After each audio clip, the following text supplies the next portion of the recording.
Welcome to SportsBeat KC, the Kansas City Star's daily sports podcast, sponsored by Big O Tires. It is Wednesday, September 25th, and I'm your host, Blair Kerkhoff. On today's episode, we cover the essential Patrick Mahomes topics. Actually, he does at his weekly press conference at the Chiefs training facility. Later, Jesse Newell, who covers Kansas for the Kansas City Star and Wichita Eagle, stops by, and we discuss the latest bombshell story, Kansas getting the notice of allegations from the NCAA, which includes 7 Level 1 violations, 5 for men's basketball.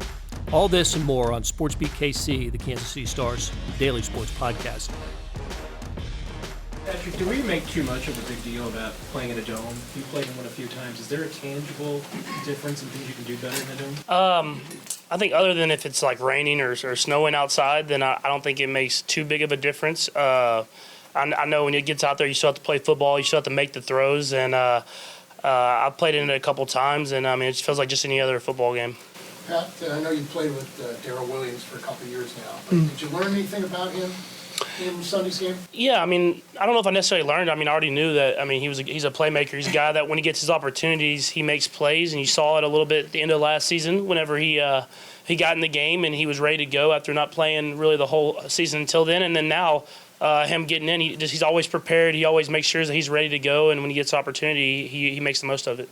Patrick, on the play with Mecole where he's wide open, it seemed like maybe you kind of anticipated that he would be open and once the defense off, and you kind of just take me through that for us. Not necessarily. I actually was thinking about throwing Sammy over the middle, and that was kind of my first read. And as I went to throw it to him, I saw the safety jump him, so I just shot it right over his head to Mecole. And so that just goes through the progression of the read. You know where you're thinking before the snap, but you have to play it out when the snap goes and take what the defense gives you. Now, what has LeSean McCoy meant to the team both on and off the field since he's gotten here? Yeah, he fit in perfectly, first off. His mentality, his attitude, he's a guy who loves this game. He loves playing football with guys that love playing it with him. And so for him, he's added that veteran leadership, of course, of being here, and he knows how to go out there and have success. But he's someone that has added another guy in the locker room that you can really gel with and have a lot of success with. Is there anything, Patrick, that you've noticed this year to last year where if you're watching film of an opponent, it seems to come quicker to you in terms of just sort of seeing how they maybe scheme against a similar opponent before facing you? Yeah, I think just seeing stuff that they've done either to us in the past or, like you said, similar opponents, it helps me just knowing that I've seen those looks before and I understand what the defense is trying to get you to do in order to make a mistake. And so just being able to eliminate those before you even hit the field is something that I feel like I've picked up on faster this season. Along those same lines, Patrick, obviously the Lions come off a game where they played the Eagles.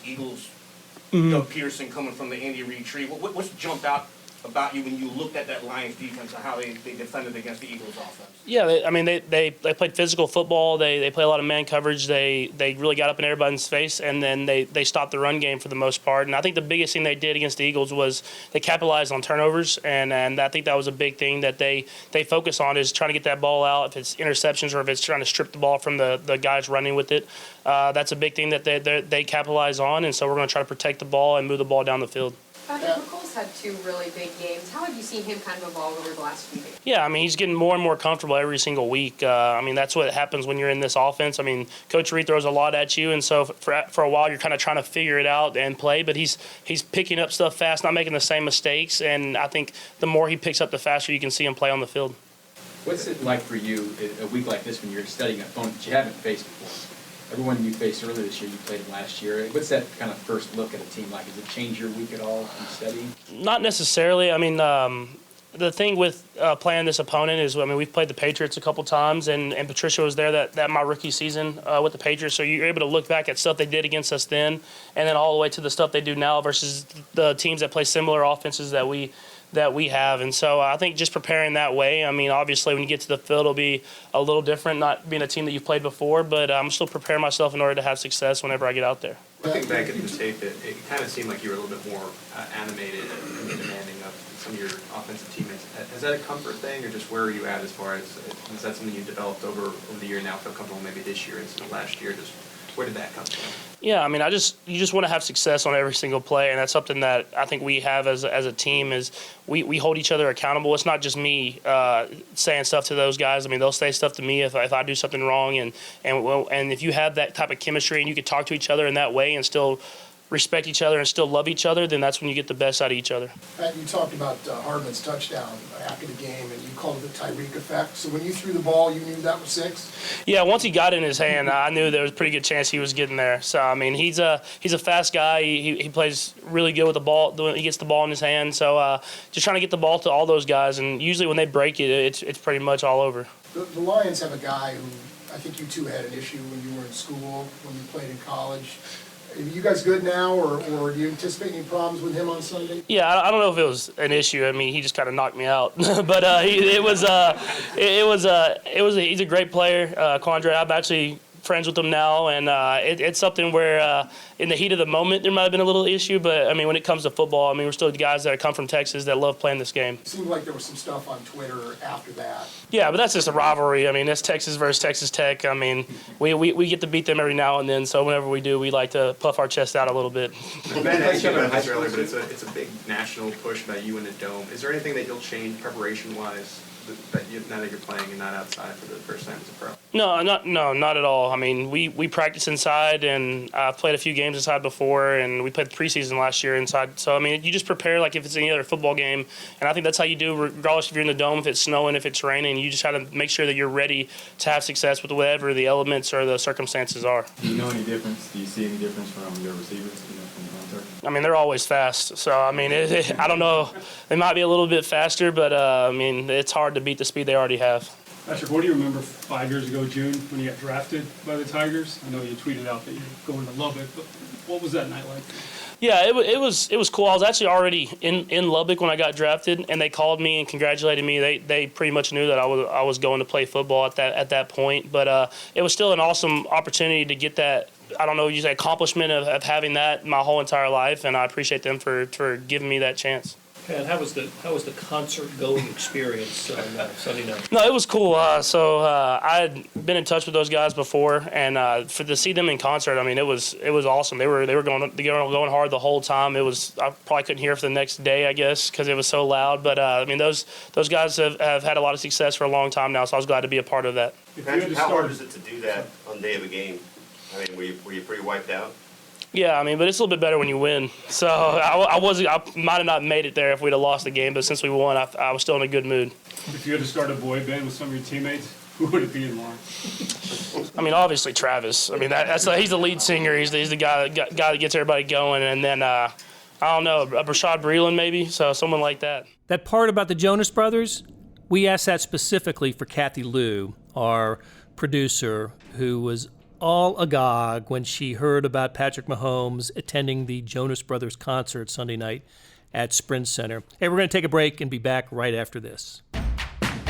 When it comes to saving big on tires, do the math at Big O Tires. Start by saving $100 instantly on sets of 4 Big O brand tires with paid installation purchase. Then receive an additional $50 by mail-in rebate on qualifying purchases using your Big O Tires credit card. Add it all up, and you can save as much as $150. The tires you need, the savings you want. Only at Big O Tires, the team you trust. Hurry, sale ends October 13th. For the location nearest you, go to bigotires.com.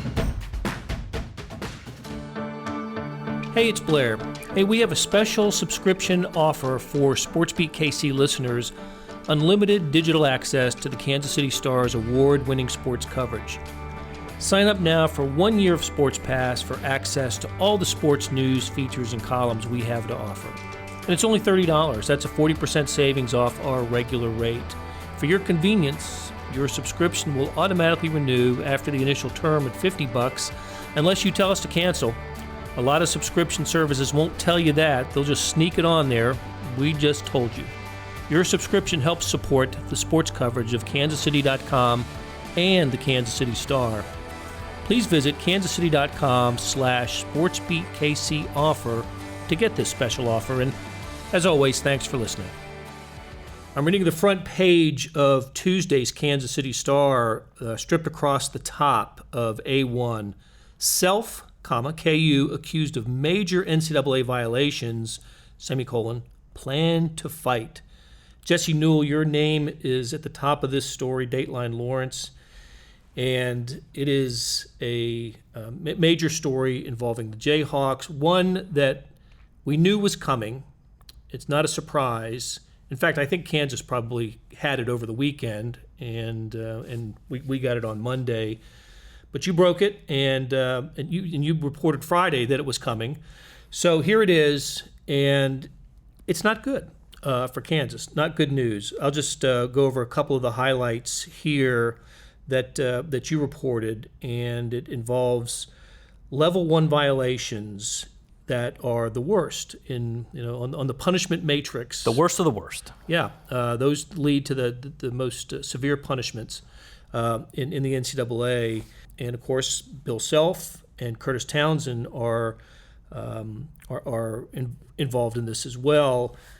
It's not, the question isn't what's going to happen. We'll try to speculate on what might happen to Kansas. I think where we should start though is, how did this occur? What led to this? And it starts 2 years ago, this month, does it not? With the press conference in New York City, the FBI announces that it is investigating college basketball, and at that moment, Kansas wasn't implicated. I think we heard at the time that 10 schools, dozen schools, something like that, were going to be charged. We had no idea that Kansas was going to be one of them.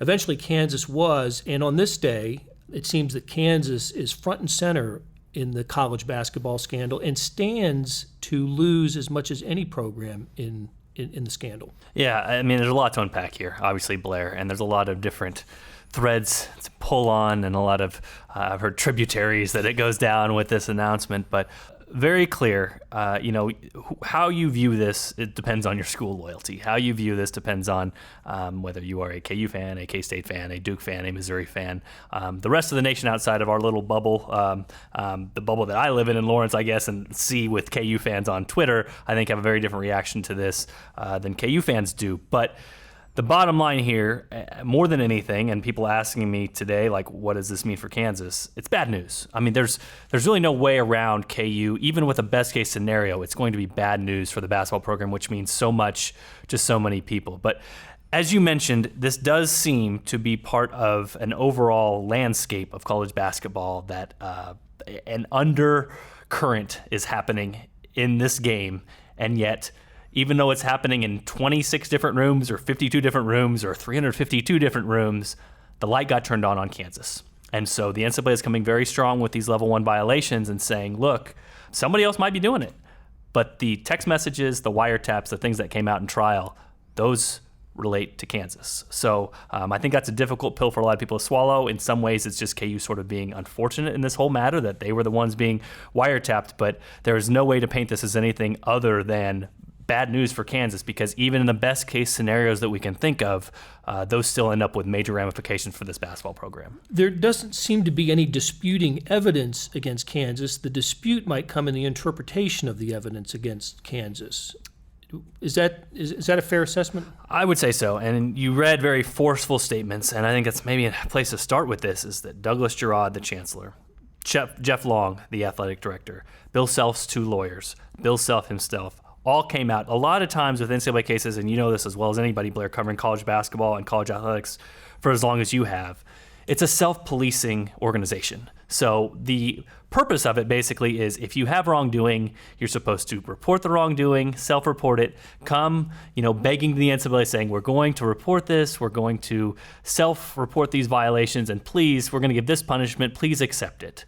That's not what Kansas is doing here. They're not begging for mercy. They're coming out and saying, hey, we got some boxing gloves. Where's the ring? You know what I'm saying? So that's very different in this matter, because Kansas seems ready for a fight. And so the big picture of this, if you look for Bill Self and what his statement was, in that he basically said, look, the NCAA has overreached here, and I am happy to be punished for whatever is factually correct and can be proven as fact. And so we know a lot of what was said in these text messages, and I think a lot of people reading them from the outside would say, hey, you can put these dots together. What Bill Self is saying is, you can't put the dots together. You have to have facts to allege major violations. And if you don't have those, you don't have a case. And so this is partly why a lot of people that we've been speaking with, whether that's Jay Billis or Mike DeCourcy, I heard him on the radio today here in Kansas City on 810. Those people a lot of them have talked about, hey, this might end up in federal court. This could be a long, drawn-out battle where the NCAA can't just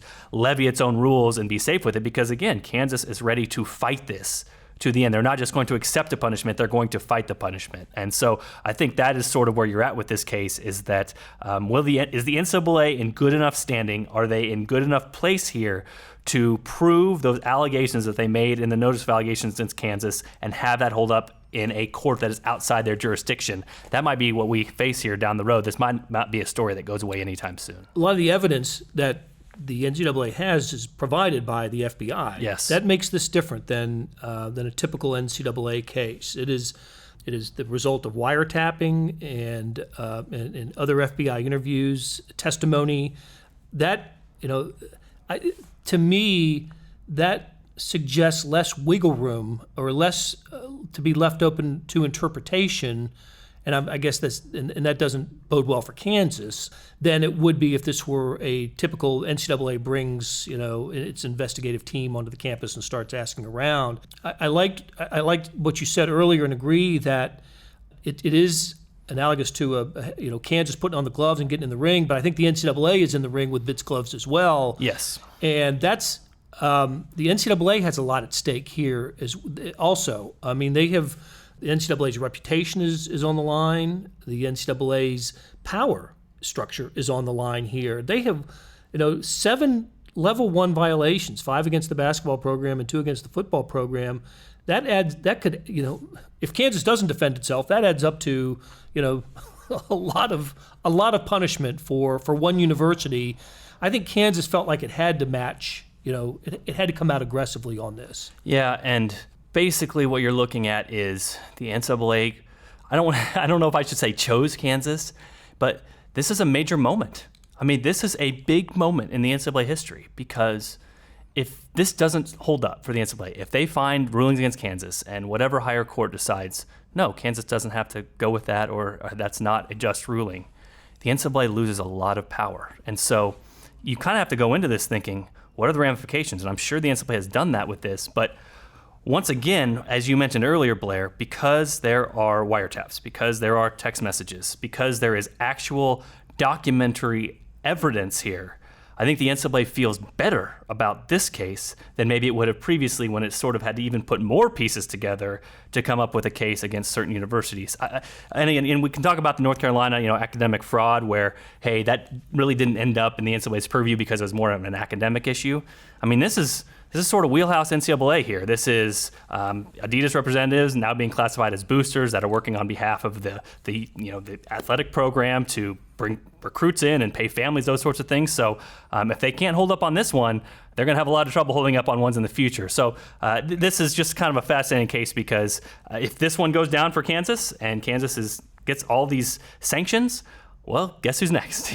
Arizona's next, and all these other ones that were wrapped up in the same case as well. And the NCAA can sort of start to grab some power back that it seems to have lost. But if they don't win this one, the future for the NCAA, I don't want to overstate it, but if it doesn't have any power, the future of the NCAA very much could be at stake, because if it holds no power over these schools, and these schools win in the court of law, then there's not much left of the NCAA. No, and look, and this is sort of why this case specifically is why the NCAA rulebook exists for recruiting violations. That's why the NCAA manual is, well, one time it was a lot of pages. I can tell you from experience. Hundreds and hundreds of pages. A lot of pages. Because basically to address recruiting violations. And that's at the heart of the matter here, recruiting violations, when it comes to 2 players specifically, right?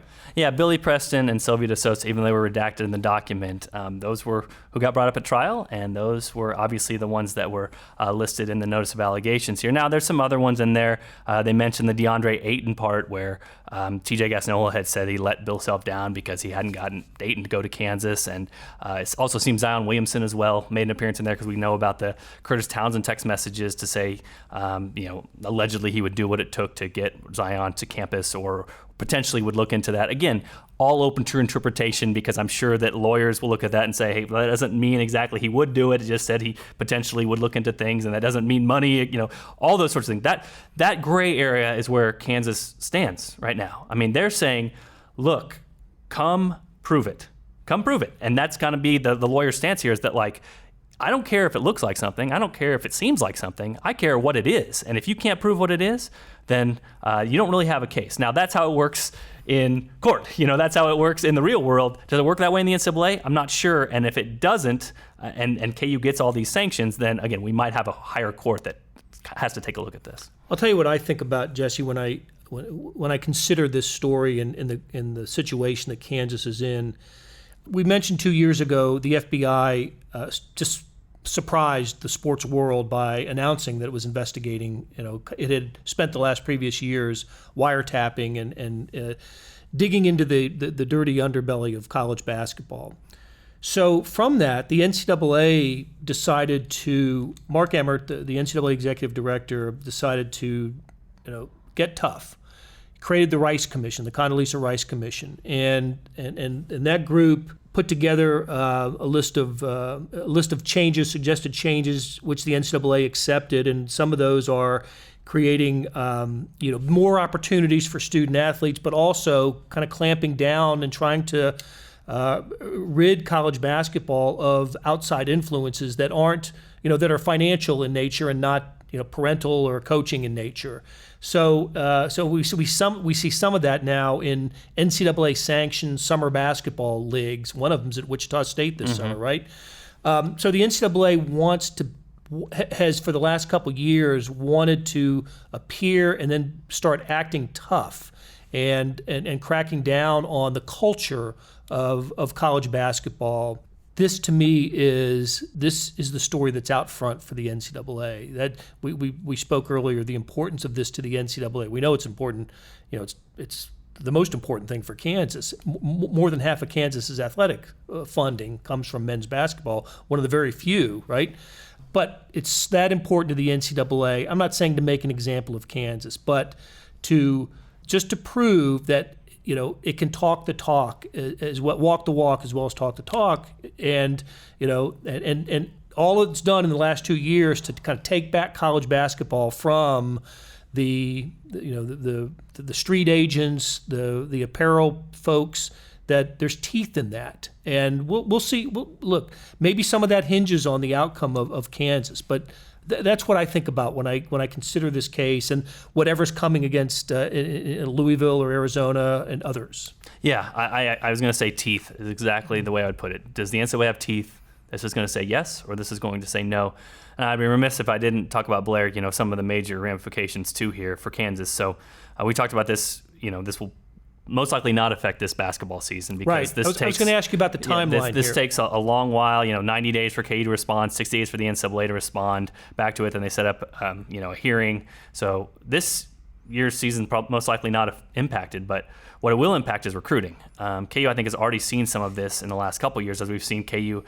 Bill Self basically convinced his really good players to come back rather than adding a bunch of new players. And after this year, they're going to lose a lot of good players. I mean, if you look at Devon Dotson, Udoka Azubuike, Silvio De Sousa, you can go down the line. A lot of guys, potential one-and-dones like Jalen Wilson, they're going to have to restock a roster, and they're going to have a program that is most likely in limbo. So that is going to continue to follow them as long as a potential postseason ban is in the cards. And then we also, again, would be remiss if we didn't mention Bill Self in all this, because it sure seems like he is determined to fight this until there's a resolution. And as we mentioned, Jeff Long, Douglas Girod, the athletic director and chancellor for Kansas, have stood behind him publicly in statements to say that they support him in the basketball program. Once this all goes down, whenever the fighting is over, he could potentially have a suspension from the NCAA. He potentially could have a multi-year postseason ban or a single-year postseason ban. When it's all done and over with, what happens to Bill Self? And it's not an answer we have right now, and it's not an answer we can really see into the future with our crystal balls yet. But I think that perhaps more than anything for Kansas basketball fans, postseason bans are awful, but what happens with Bill Self? That's a question we can't answer, but that's a question that I think is at the forefront of most fans' minds. And Kansas basketball is proud, tradition-rich. The deep history is respects the symbolism of the game, and you're often reminded that James Naismith, was the first coach, and Fog Allen, the father of basketball coaching. What I'm getting at is they like their banners at Allen Fieldhouse, and I know that in the grand scheme of things, this pales in comparison, but also at risk for Kansas. And if you ask me today, I would lean toward this happening. Banners will come down for this. I mean, Silvio De Sousa could end up being ruled ineligible from the Kansas used an ineligible player, Silvio De Sousa, in 17-18. Was he 17 games that year? Or yeah, second half of the season, yeah. Which included their as I recall, their Elite Eight victory over Duke, which sent them there. He had a good game that also their 14th straight Big 12 championship in the regular season. He was the All Tournament. He was a member of the All Tournament team at the Big 12 tournament. He played well in the NCAA. So all those go into the record book as vacated. Yeah, and I think if you give truth serum to KU fans, if that was all that came about, they could take it and you run. lived it. You lived it. You saw it. And it's not erased from my memory. A banner doesn't have to go up for me to remember what happened. So I think KU fans will gladly take that. But I mentioned earlier, like a best case scenario for Kansas, if I'm crafting this out, is probably that this thing gets tied up in courts, it goes to district court, or federal court, and eventually that KU has a court that says the NCAA overstepped its bounds. But even in that best case scenario, we're talking years and years and years of this thing dragging on and this gray cloud just not going away. And also the gray cloud not going away, but again, with recruiting, I mean, if Kansas wants to be the program that it's been, it's very difficult to do that when you have this thing that just will not go away and does not have a resolution. All right, Jesse, thanks for stopping by. We will stay in touch and we will keep up with this story, and it's not going away anytime soon. It will not. I appreciate it, Blair. Links to the stories we discussed can be found in the show notes on kansascity.com, and Chief Stories also can be accessed on the Red Zone Extra app. Big thanks to Kathy Liu and Leah Becerra for putting together today's show. If you're listening to us on Apple Podcasts, please rate and review us. We'll be back on Thursday with another episode.